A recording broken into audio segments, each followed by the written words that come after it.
1장 25절부터 마지막 절까지 말씀인데 그 앞부분에 말씀은 이제 결혼에 대한 말씀을 했죠. 그리고 이혼에 대해서 또 재혼에 대해서 아주 특별한 상황들에 대해서 말씀을 했습니다. 오늘 말씀은 이제 처녀 총각의 결혼 얘기하죠. 처녀들이 결혼을 해야 될까? 총각들이 결혼을 해야 될까? 아니면 하지 말아야 될까? 이렇게 하든 저렇게든 상관없다 하는 걸까?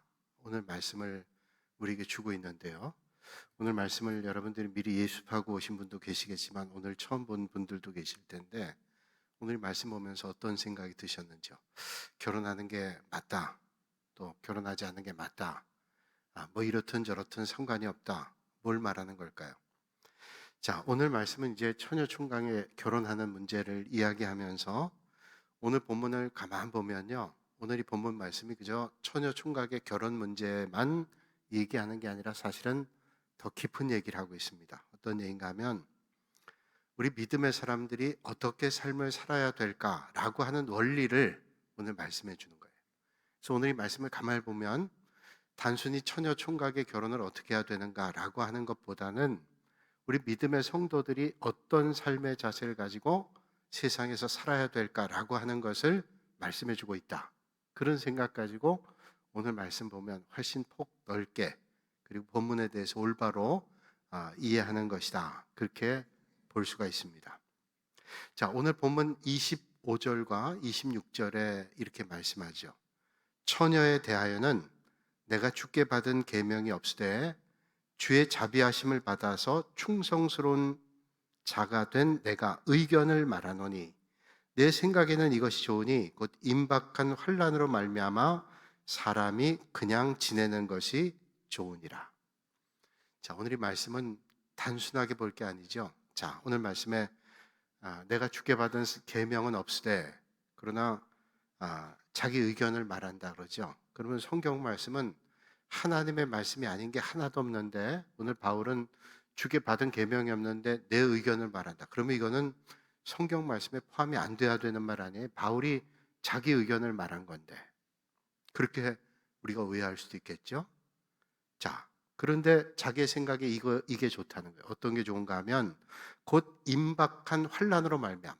지금 환난이 임박했는데 이 임박한 환난으로 말미암아 사람이 그냥 지내는 게 좋다. 자기 의견을 그렇게 얘기하는 거죠.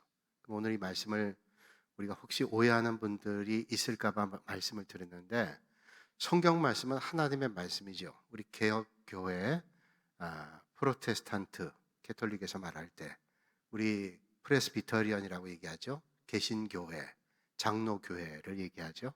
리폼드 처치, 개혁교회, 우리 개신교회는 성경 66권을 하나님의 말씀으로 봅니다. 그래서 구약성경 39권과 신약성경 27권, 전체 66권을 하나님의 말씀으로 보죠.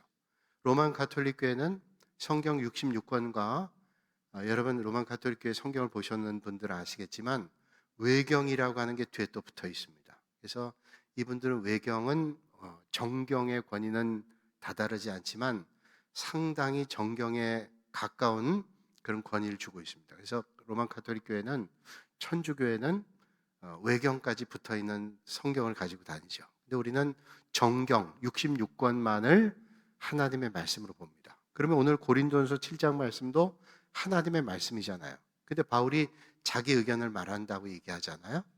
자, 자기 의견 말한다고 하지만 맨 마지막에 보면 하나님 주신 것이다 이렇게 말씀을 합니다. 그러니까 이것 때문에 여러분 혼란스러울 게 없어요. 구약 성경 39권은 주후 90년에 얌리아라고 하는 곳이 있는데 그 얌리아라는 데서 구약 39권은 하나님의 말씀입니다. 교회 협의회가 모여서 이거 하나님의 말씀의 권위가 여기 있다 결정을 했고 신약 성경은 397년에 카르타고라고 하는 곳에서 신약 성경 27권은 하나님의 말씀의 권위가 있다 그렇게 결정했어요. 그러니까 66권은 397년 이후에는 다 하나님의 말씀으로 인정을 하죠. 초대교회 공동체가 하나님의 말씀입니다. 그러니까 오늘 이 말씀을 바울의 말로만 치부하면 안 되고요. 하나님의 말씀으로 봐야 된다 하는 거죠. 봐야 된다가 아니라 하나님의 말씀이죠. 자, 자기가 주께 받은 계명이 없으되 내가 의견 말하는데 뭐라고 얘기하는가 하면 임박한 환란이 있기 때문에 그저 혼자 사는 게 좋다. 그렇게 얘기를 합니다. 자, 처녀 총각이 결혼하는 거 잘못된 거 아니죠? 처녀와 총각이 만나서 결혼하는 것은 잘못된 일도 이상한 일도 아닙니다. 근데 자기 의견 말하는데 임박한 환란이 임했으니까 결혼하지 않고 그냥 지내는 게 좋다. 문자 그대로 이렇게 받아들일 수 있어요. 우리가 흔히 그런 얘기 듣죠. 결혼은 해야 됩니까? 말아야 됩니까? 어떤 분들은 얘기하기는 결혼은 해도 후회, 안 해도 후회. 그런데 하고 후회하는 게 좋다. 그런 차원의 얘기를 하는 게 아닙니다. 그저 한번 해보고 후회하는 게 낫다. 이런 차원의 얘기를 하는 게 아니라 임박한 환란이 왔기 때문에 바울은 얘기하기를 지금 임박한 환란이 왔는데 그 환란에 우리는 어떤 믿음의 길을 걸어야 될 게 이게 더 중요하니까 결혼하지 않은 게 좋다. 이렇게 얘기한단 말이죠. 그렇다면 왜 이렇게 말할까요? 두 가지를 우리가 생각해 봐야 되는데 오늘 본문 말씀에 처녀라고 하는 말은 그리스어 헬라어로 말할 때 파르데노이라는 말인데 이 파르데노이라는 말은 좀 특별한 단어입니다. 결혼 안 한 처녀 그런 의미만이 아니라 이 헬라어의 파르데노이라는 말은 의도적으로 자기가 의지적으로 결혼하지 않은 거예요. 여러분 세상에도 보면요 의지적으로 결혼 안 한 사람들이 많죠. 난 독신주의자다 그런 차원이 아니라 영적인 차원에서 나는 혼자 수도자의 길을 걸어야 되겠다. 수도원의 수도사들 그런 분들이 있죠. 또 나는 하나님과 결혼했다. 가톨릭교회 수녀들 이건 의지적으로 자신들이 결혼하지 않은 겁니다. 이게 독신주의하고는 좀 다르죠. 내가 하나님의 일에 전념하기 위해서 결혼하지 않는다라고 하는 그런 신앙과 신조를 가지고 있는 사람들이죠. 그런데 오늘 이 파르데노이라는 말은 그 당시의 시대적 배경과도 연관되어 있습니다. 고린도라고 하는 도시는 아주 문물이 성행하고 우상 신전이 있었고 또 거기에는 많은 타락된 삶의 자리가 있었어요. 그래서 가정이 깨어지는 과정들이 많이 있었습니다. 그런 가정의 타락상 깨어지는 걸 보면서 작용이 있으면 반작용이 있는 것처럼 반작용들이 일어나요. 나는 그런 타락된 삶의 과정을 겪지 않겠다. 그래서 나는 아예 그런 것들을 시도를 하지 않겠다. 그래서 결혼하지 않고 독신으로 오직 하나님 향한 믿음으로만 살겠다라고 하는 부류들이 있었단 말이죠. 그런 사람들을 얘기합니다. 그런 마음을 가지고 있는 사람들, 그런 신앙적 자세를 가지고 있는 사람들은 굳이 결혼할 필요가 없다는 거예요. 왜? 임박할 종말, 이제 환란이 임박했기 때문에 그 환란이 임박했는데 여러분 짐을 많이 지고 가면 어떻게 하겠어요? 멀리 여행하는 사람은 짐을 최대한 줄이잖아요. 그래서 어떻게 하면 짐을 줄일까? 멀리 여행하는 사람이 짐이 무거워보세요. 빨리 가지를 못해요. 아주 오래전에 한 30년, 40년 된 것 같은데 제가 텔레비전 보다가 어떤 분이 종이컵을 발명을 했는데요. 우리 종이컵 뭐예요? 동그란 컵 종이컵이죠. 근데 종이컵 동그란 거 아니고 접혀있는 종이컵이 있죠. 그거를 발명한 사람이 나오는데 그 종이컵이 어떻게 발명됐냐면 그때 한 3, 40년 전에 제가 텔레비전 봤을 때 그분이 한 청년이었는데 이분이 기도원을 자주 가는 분인데 기도원 갈 때마다 컵을 가져가는데 이게 번거로웠대요. 그래서 어떻게 하면 간단한 컵을 만들 수 있을까 하다가 접는 컵을 만든 거예요. 접는 컵. 그래서 딱 접혀가지고 요즘에 가면 뭐 어떤 공동시설 가면 동그란 종이컵도 있지만 그거보다 훨씬 싼 접혀있는 컵이잖아요. 그래서 훅 바람 불어가지고 물 따라 먹고 충분히 먹을 수 있잖아요. 그러니까 짐을 많이 가지고 다니기 힘드니까 간단한 방법으로 그렇게 컵을 발명했다. 그래서 제가 그 컵을 볼 때마다 그분이 기도원 갈 때 짐을 줄이기 위해서 그렇게 만들었던 거지 그런 생각이 떠올라요.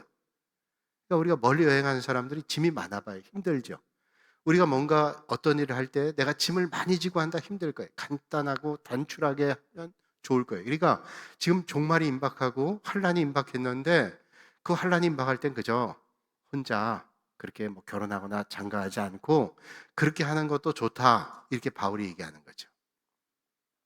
자, 그다음 두 번째로는 임박한 환란 때문에 아까는 이제 자기가 수녀나 수도사들 그런 신앙적 자세를 가지고 갈 수도 있고 환란 때문에 그래서 오늘 말씀에 임박한 환란으로 말미암아 여러분 바울은 사역하면서 본인도 고난을 많이 겪었지만요 사역의 현장에서 고난받는 사람들을 많이 봤어요.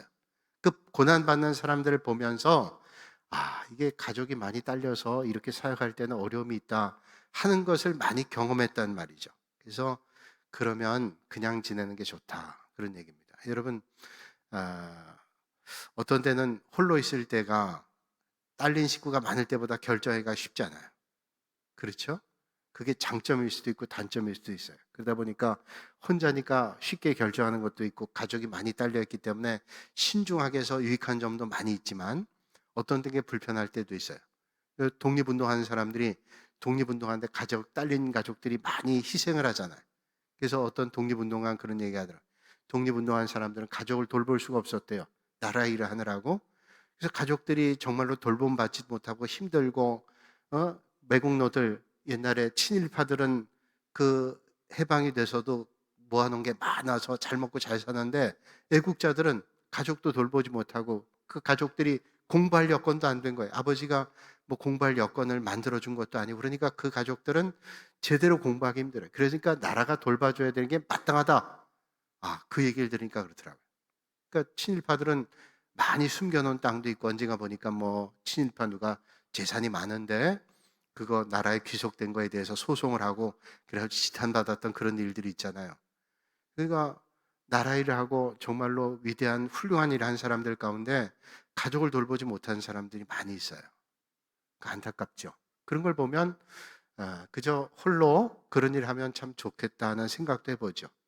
여러분, 그 북한의 외교관들이 요새 뭐 북한의 외교관들이 탈북한 사람들이 있어서 그런 얘기를 듣잖아요. 외교관들이 유럽 같은데, 북한의 외교관들이 유럽 같은데 가서 외교 일을 할 때 이 사람들이 외화벌이를 하는데 외국의 좋은 것들을 경험하면 다시 북한 땅으로 돌아가기 쉽지 않잖아요.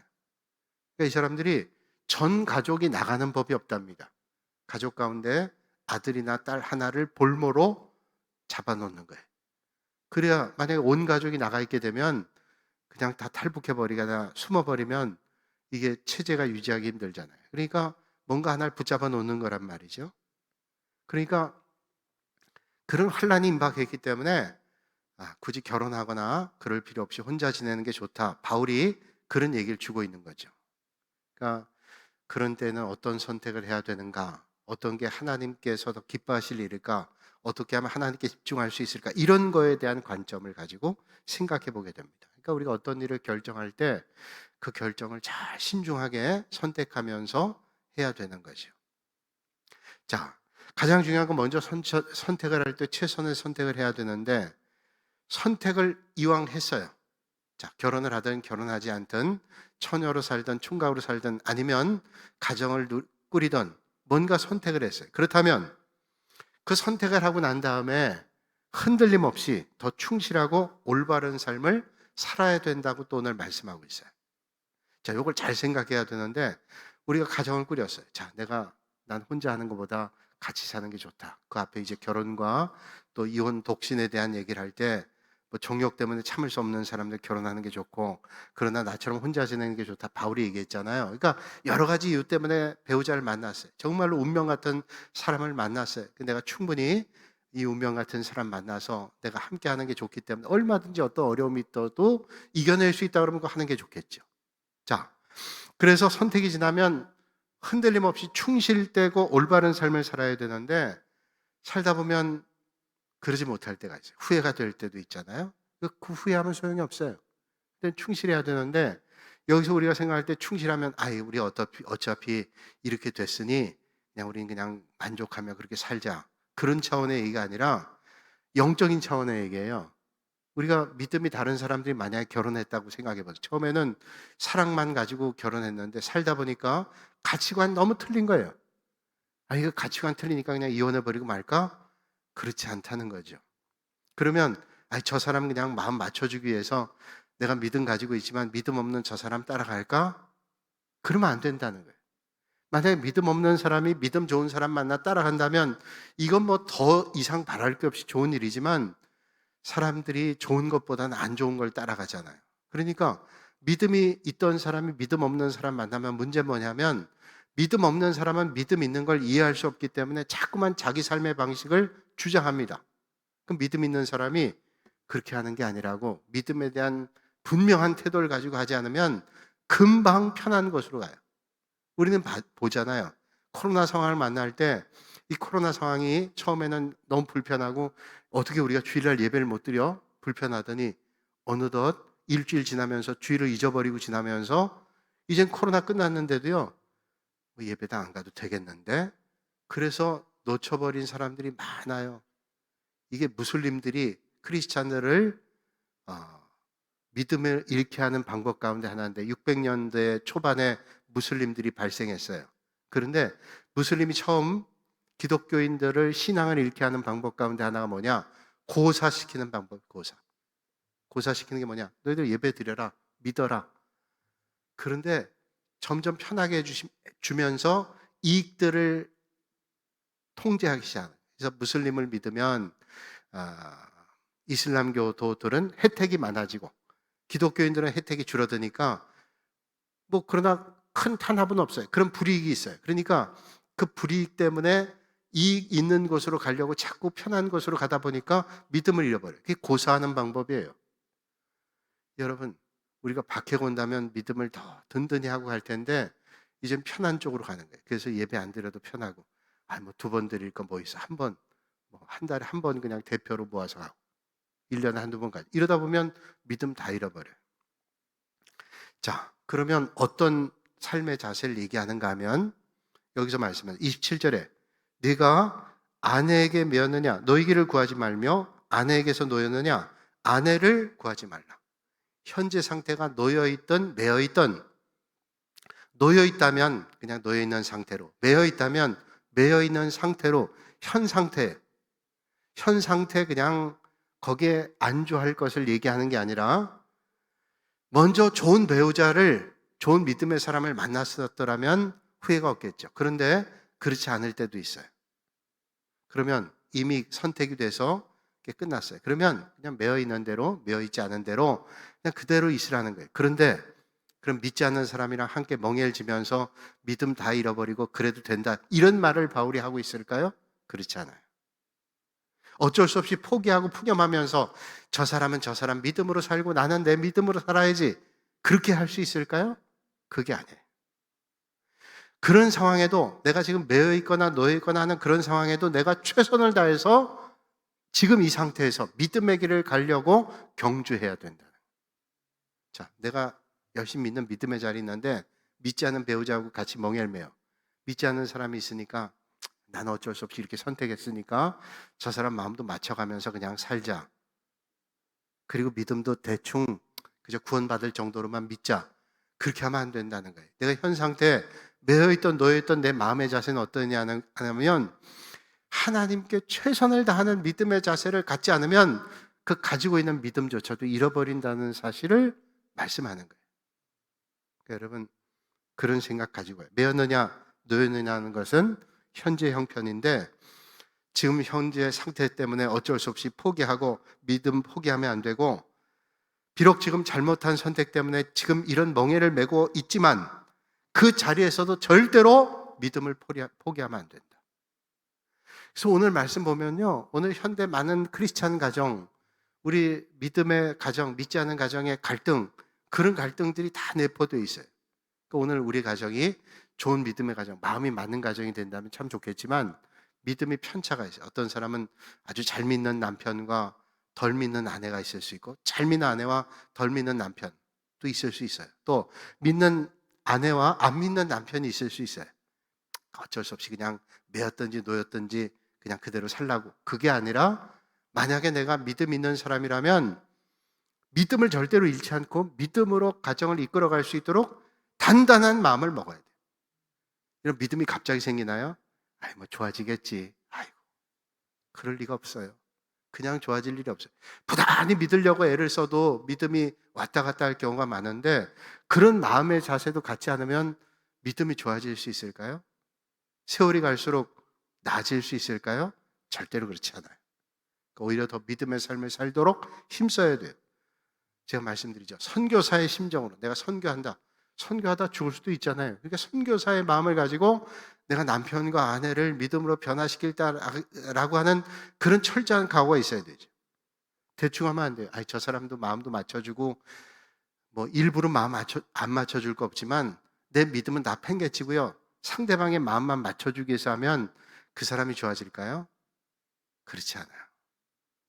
저는 이제 목회자의 길 걷지만 저희 집안 다 믿지만 어떤 데 믿지 않는 사람들과 만나야 될 일들이 있어요. 결혼식이나 아니면 장례식 같은 때 보면 믿지 않는 사람들이 오잖아요. 그럼 그 사람들에게 자, 믿는 가정이 상가인데, 믿는 가정이 결혼식인데 그 사람들이 술 마시고 그 사람들이 세상적 사람들이니까 저 사람들 대접하기 위해서 술 갖다 놓고 대접해야 될까요? 아니면 말아야 될까요?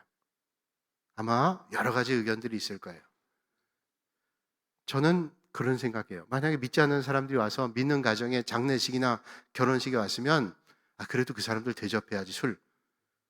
근데 그러기 시작하면요. 다 용납해 줘야 돼요. 다. 믿는 사람과 믿지 않는 사람 차이가 뭐가 있겠어요? 여기는 믿는 가정의 결혼식이니까, 믿는 가정의 장례식이니까 그 사람들이 맞춰야죠. 왜 우리가 맞춰줘요? 저는 무슬림들이 요새 아주 공격적으로 하는데요. 무슬림들이 있는 곳에는 기도실도 만들어지고요. 요새 또 그 음식을 또 얼마나 준비해줘요. 비행기에서도 할랄 음식 그래가지고 다 그거 준비해줘요. 그 사람들 대우받아요. 할랄 음식. 또 유대인들은 코셔라 그러죠. 코셔. 그래서 다 그 정결법에 따른 것들을 준비하는데 믿는 사람들은 믿지 않는 사람들에게 맞추기 위해서 연연하다 보면 우리의 정체성은 어디 가요? 그러다 보면 하나 두 개 내주기 시작하면 믿는 사람 아무것도 아니야. 우리가 가서 술 달라면 술 주고 떡 달라면 떡 주고 그러면 언제 우리가 변화시켜요? 뭐 어떻게 우리가 정체성을 가지고 믿음으로 자, 술 먹겠다면 술 안주 갖다 줘. 그래서 저 사람 마음에 감동을 주고 예수를 믿게 한다.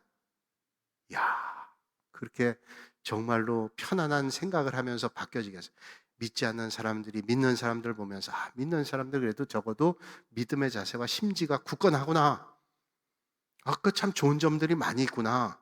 우리가 술 먹고 그러지 않아도 얼마든지 좋은 교제가 있구나. 라고 하는 것을 느끼게 해야지. 믿지 않는 사람들 오니까 술 대접하고 잘 대접해서 저 사람들이 마음에 감동을 받고 너무 여러분 편하게 생각하는 거예요.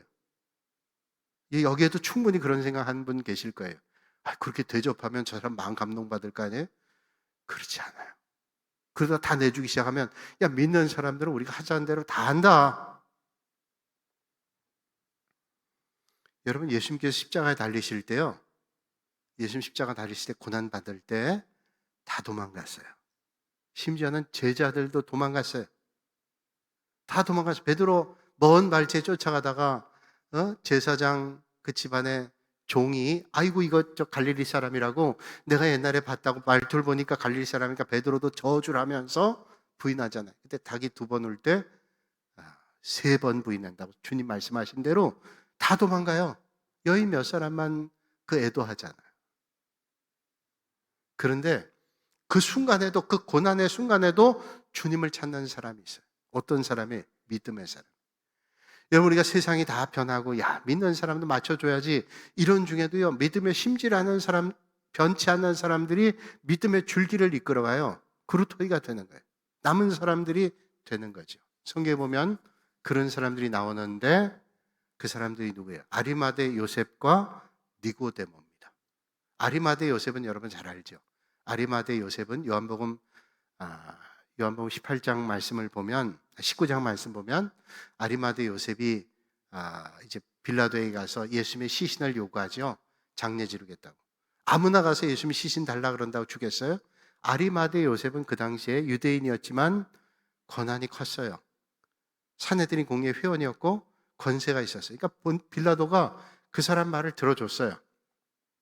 그런데 아리마대 요셉과 함께 했던 사람이 있는데 요한복음 19장 말씀 보면 38절 이하에 39절에 등장한 사람이 있는데 그 사람이 누구냐? 그러면 찾아봐야 되는데 아무도 안 찾아봐요. 얘기해 줄 거다. 누구냐? 니고데모라는 사람이에요. 니고데모라는 사람 들어보셨죠? 요한복음 3장 말씀 보면 밤에 주님을 찾아갔어요. 왜 찾아갔어요? 어떻게 영생을 얻는지 구원에 대한 말씀을 듣기 위해서 갔어요. 그랬더니 주님께서 말씀하시죠. 네가 거듭나야 되겠다. 그러니까 니고데모가 어떻게 거듭나요? 어머니 뱃속에 들어갔다 나와야 되나요? 도대체 거듭난다는 게 그 당시에는 이해가 안 되는 거예요. 우리는 거듭나는 거 다 알지만 그땐 어머니 뱃속에 들어갔다 다시 나와야 되나요? 그게 아니죠. 예수님의 말씀으로 새로워지는 걸 말씀해 주고 있는데 니고데모가 그때만 해도 뭔지를 몰랐어요. 그런데 요한복음 3장에서는 니고데모가 거듭남에 대해서도 잘 알지 못했던 사람이 요한복음 19장 말씀 보니까 39절에 니고데모가 모략, 침향을 섞은 모략을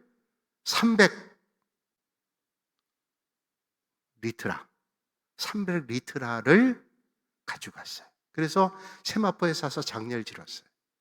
그러니까 옛날에 요한복음 3장에 있을 때 그 시차는 좀 있겠지만 요한복음 3장일 때는 그의 믿음이 연약했는데 어느덧 요한복음 19장 말씀 보니까 아리마대 요셉처럼 그는 니고데모가 예수님의 시신을 수습했던 그런 사람이 됐어요. 믿음이 성장했어요. 여러분, 박해와 어려움 가운데도 믿음의 심지를 굳게 한 사람, 믿음이 성장해서요 세상을 변화시키고 하나님의 역사를 이뤄요. 맞춰줘야지, 그죠? 그러다 보면 변화가 되겠지, 그런 사람도 있긴 있을 거예요. 그러나 그렇게 해서 세상이 변화가 안 돼요. 믿음의 사람들이 믿음의 기치를 들고 올바른 믿음의 자세를 보여줘야 사람들이 두려워하죠. 초대교회 공동체 사도행전 2장 42절 이하의 말씀 보면 초대교회 공동체 믿음의 성도들 보면서 세상 사람들이 경외했어요. 두려워했어요. 왜? 저 사람들은 달라요.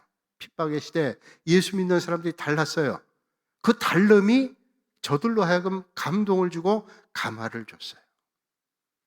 어떤 게 진짜 사랑일까요? 어떻게 그럴 수 있었는가? 양보하지 않는 믿음에 내가 딴 건 양보할 수 있지만 절대로 양보하지 않아요. 지금 마지막 때 임박할 종말의 때가 왔는데 내가 결혼하든 결혼하지 않든 좋아요. 결혼했다면 그대로, 안 했다면 그대로. 그러나 만약에 내가 믿지 않는 사람과 멍해를 맺는다면 그때 믿음의 자세를 분명하지 않으면 안 된다라고 말씀하는 거죠.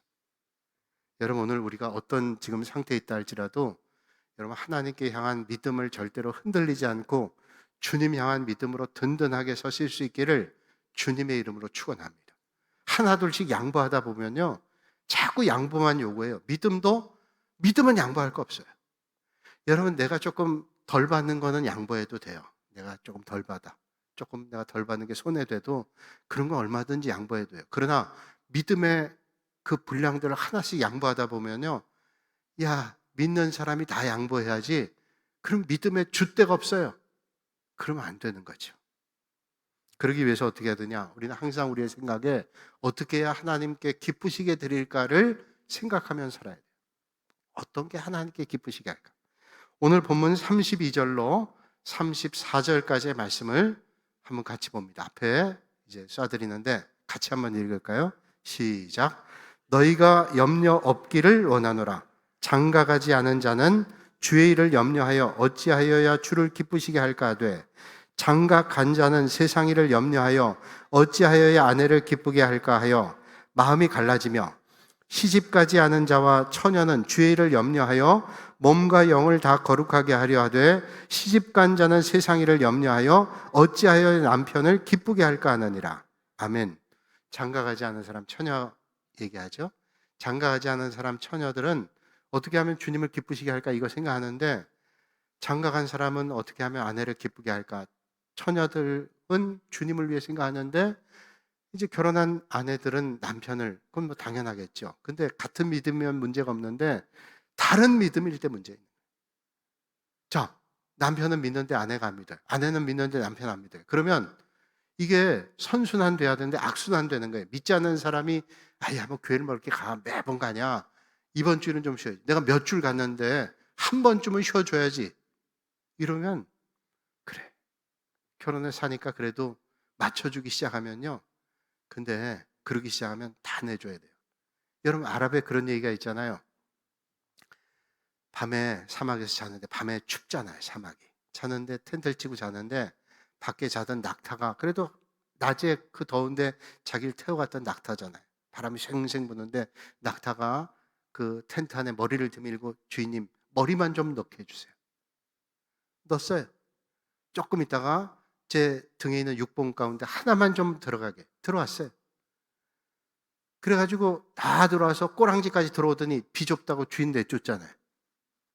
그 아랍에 나온 얘기 우리가 잘 아는 얘기죠. 처음에는 머리만 넣겠다고 그래요. 처음에는 봉우리 하나만 넣겠다고 그래요. 나중에 꼬리까지 넣더니 당신 나가라고. 여러분 믿음을 양보하면요, 나중엔 다 내주고도 하나도 믿음의 자리에 있을 일 못해요. 여러분 가정에 믿음 생활 때문에 갈등 있는 가정이 많아요. 그럼 어떻게 해야 될까? 뭐 어떻게 할 게 없어요. 우리는 하나님을 기쁘시게 해드리는 게 뭘까를 늘 생각해야지. 믿음의 수준이 갈등이 있잖아요. 그래서 믿긴 믿고 교회를 다니는데 아내는 믿음 생활해요. 그래서 내가 11조 드려야 되는데 남편이 야 내가 벌어온 돈 가지고 왜 11조를 하냐 이러면 갈등이 있잖아요. 참 힘들어요. 내가 벌면 문제가 좀 덜할지 모르겠으나 자 남편 그러면 참 믿음이 다르니까 그런 갈등이 얼마든지 수반되죠. 몰래 하기도 힘들고 그 하나님 기뻐하실까 생각도 되고 그 고민 많잖아요. 나는 섬기는데 이렇게 하고 싶은데 남편은 그런 믿음이 도달하지 않아요. 그러면 갈등거리가 많아요. 그리고 아이고 이렇게 심하게 믿냐고 저 누구 김집사부라고 대충 믿는데 그 대충 믿는 사람 때문에 잘 믿으려는 사람들이 힘들어요. 그러니까 그 대충 믿는 거는 안 돼요. 잘 믿어야지. 주일 가끔 쉽시다. 그리고 어떤 집사 보니까 술도 잘 마시면서 아주 호탕하게 믿는데 당신은 왜 이렇게 답답하고 폐쇄적으로 믿냐고. 근데 그러면 여러분 호탕하게 술 한 잔씩 하면서 예수 믿고 그 사람들이 얘기한 대로 주일도 빠져가면서 하면 아이고 야 너 참 잘 믿는다고 그렇게 겉으로는 얘기하는지 모르지만 그러면 여러분들을 존중하고 주님을 존중할까요? 절대로 존중하지 않아요. 야 예수님 믿는 건 저쯤 믿으면 되는구나. 저 아무것도 아니네. 하나도 존중하지 않고 문제는 뭐냐? 나를 존중하는 게 문제가 아니라 하나님을 존중하지 않아요. 아니 왜 내 연약한 믿음 때문에 하나님을 존중받지 못하게 해요? 안 되는 거죠. 그런 빌미를 주면 안 돼요. 그래서 우리가 철저하게 믿어야 세상이 변화가 되고 가정이 변화돼요. 남편이 잘 안 믿는데 그렇게 얘기해 보세요. 그러면 그럽시다. 이번 주일은 빠집시다. 다음 주에 꼭 가세요. 다음 주엔 또 바쁜 일이 생겨요. 내가 다음 주에 갈게. 그러다 보면 그럼 자식들이 또 봐요. 야, 교회는 저렇게 가면 되는 거구나. 바쁘면 안 가. 야, 시험 때가 됐는데 무슨 교회를 가? 시험 때는 교회 가지 말아야지. 그러면 믿음이 생길까요? 야, 너 시험 못 봐도 된다. 주일날 예배 드리고 그러고 공부해. 그래서 안 되면 안 되는 거지. 그러면 죽었다 깨도 안 되니까 애들이 공부를 열심히 하겠다는 애들은 열심히 하는 거예요. 근데 양보할 건 다 믿음을 가지고 양보해요. 이거 한다 그러면 양보하고 저거 한다면 양보하고 돈은 양보 안 하면서 믿음은 다 양보해요. 그러면서 호탕하게 믿는다고. 내가 자꾸 이러다 보니까 여러분 혼내는 것 같아요. 죄송합니다. 이게 수협에 나온 분들은 훌륭한 분들인데 내가 괜히 열을 내네. 근데 그러면 안 된다는 거예요. 그건 정말로 안 돼요. 너무너무 안타깝고 그러면서 어떻게 믿음이 자라기를 기다려요? 절대로 안 자라요. 그러니까 여러분 분명한 내가 만약에 좋은 믿음의 사람 만나면 좋은데 그렇지 않다면 믿음의 각성을 몇 배를 더 해야 돼요. 몇 배를 더 내가 각오하지 않으면요. 여러분 잠깐 때문에 영혼을 잃어버려요. 잠깐 때문에. 그러니까 결혼하든 결혼하지 않든 그거 문제가 아니라 바울은 얘기하는 거예요. 지금 어떤 상태든지 하나님을 기쁘시게 드리는 믿음의 결단을 해야 된다. 그래서 여러분 오늘 뭘 하든 하나님을 기쁘시게 드리는 결단 해야 됩니다. 날마다 하나님 의지하고 영원한 소망을 바라보며 믿음의 길 걸어야 됩니다. 지나가는 세상 붙잡으려고 영원한 것을 놓쳐버리면 그거는 어리석은 거고 바보죠.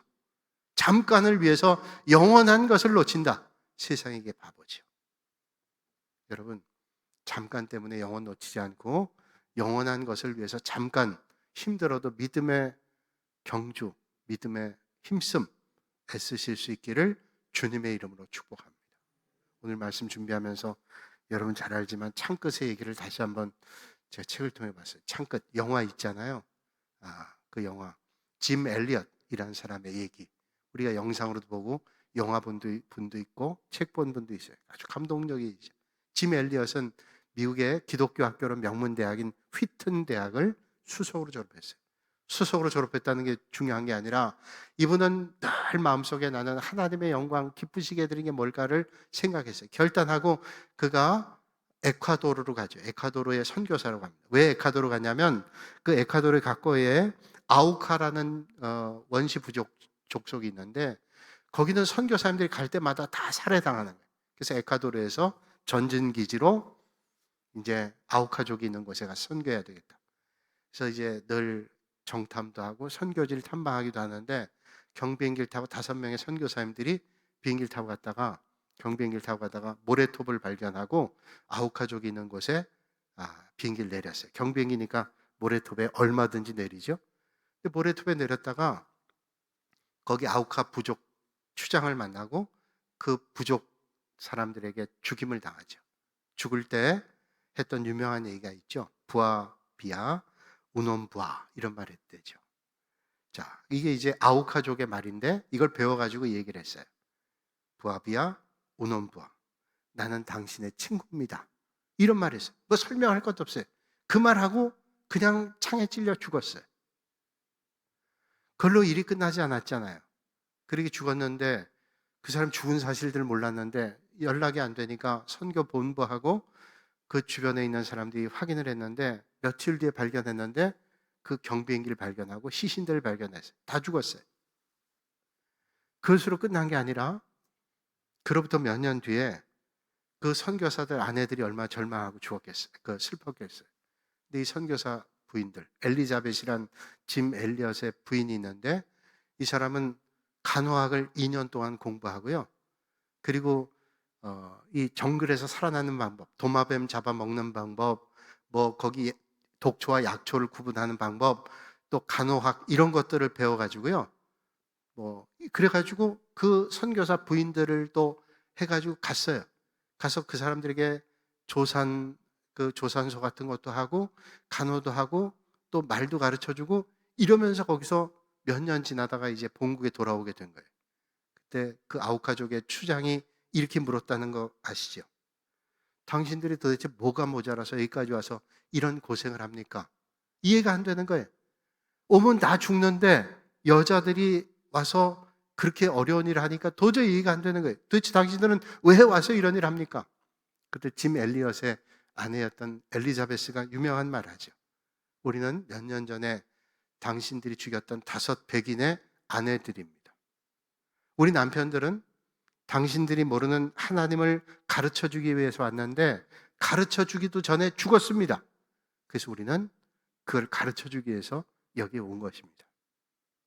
그래서 당신들의 말을 배우고 그 말을 전해주기 위해 왔습니다. 그게 큰 충격받았어요. 우리가 죽였던 그 사람들의 아내들이 우리에게 그런 파문이 일었는데, 그런데 그 항공기, 그 경비행기를 타고 갔는데 그 경비행기를 조종했던 사람도 항공 선교사예요. 네이트 세인트라고 하는 사람인데, 네이트 세인트의 아들이 스티브 세인트예요. 스티브 세인트가 또 이 사람도 선교사가 돼가지고 거기 갔어요. 가서 복음 전했어요. 엘리자벳을 통해서 그 사실을 들었던 그 부족의 추장이 그 네이트 세인트의 아들 스티브 세인트를 데리고 모래톱이 있는 데를 데려가요. 그리고 무릎 꿇습니다. 그 아들에게 항공 선교사 조종사 아들 무릎 꿇고 내가 당신들의 아버지 친구들을 다 죽였다. 그리고 창을 주지요. 당신이 날 죽여도 된다. 그때 그 아들 스티브가 용서를 합니다. 그리고 그 5명의 선교사를 죽였던 사람 가운데 4명이요 나중에 목사가 돼요. 한 사람은 선교사가 돼요. 하나님의 역사가 거기 있는 거죠. 여러분, 믿음이라고 하는 게 뭘까요? 믿음이라고 하는 것은 영원한 소망을 가지고 있는, 잠깐 하는 걸 사는 게 중요하겠죠. 근데 잠깐이 아니라 영원을 소망하면서 사는 게 지나가는 세상 붙잡지 않고 영원한 걸 소망하는 거죠. 그래서 짐 엘리어트가 그의 일기에 이런 말이 써 있다는 거 우리가 잘 압니다. 영원한 것을 위해서 영원하지 못한 것을 버리는 사람은 절대로 바보가 아니다. 사람들이 이런 낭비가 어딨냐, 이렇게 어리석은 바보 같은 일이 어딨냐, 가서 전도도 못하고 죽었다고. 그런데요, 엘리어트는 평생 그가 얘기했고 그의 일기에 써 있어요. 영원한 것을 위해서 영원한 것을, 영원하지 않은 걸 버리는 것은 절대로 바보가 아니다. 뭐예요? 지나간 세상 아니라 영원한 것을 붙잡는 것은 정말로 귀한 것이죠. 여러분, 지나간 세상에서 영원한 것 소망 놓치지 않고 믿음의 길 경주하는 거예요.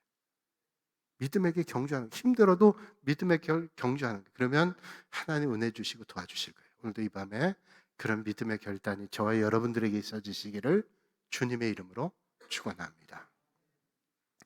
거룩하신 아버지 하나님, 오늘도 이 밤에 저희를 불러주시고 또 다시 한번 우리가 이 시대에 어떻게 살아야 될까를 한번 생각하고 믿음의 결단 있게 하시니 감사합니다. 은혜 주셔서 우리가 믿음의 심지를 굳게 해서 흔들림 없이 믿음을 경주하는 믿음의 권속들이 다 되도록 하나님 은혜로 함께하여 주시옵소서.